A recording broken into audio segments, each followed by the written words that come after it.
sapeurs-pompiers. Tous ces gens ont été transportés vers les structures hospitalières et les sapeurs-pompiers de Paris ont réalisé 12 sauvetages. Ça veut dire quoi? Ça veut dire que sans notre arrivée en masse et aussi rapide, 12 personnes auraient pu perdre la vie.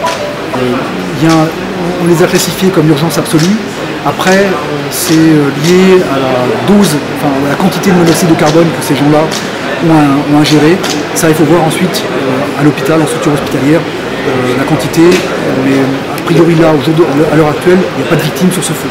Après, il faudra voir dans les structures hospitalières la manière dont elles sont traitées. L'origine de l'incendie, pour l'instant, elle est inconnue. Ça sera une enquête va être diligentée pour connaître l'origine du feu, savoir si c'est criminel ou si c'est accidentel.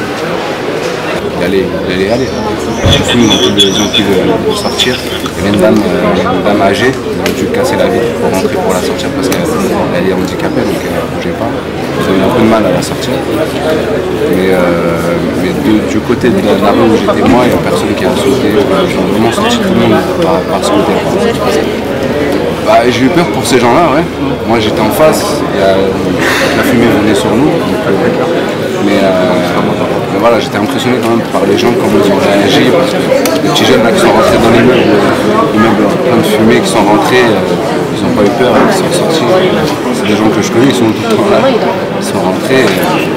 Donc voilà, j'étais plus stupéfait par ça, par la réaction des jeunes que par l'ampleur de l'incendie lui-même.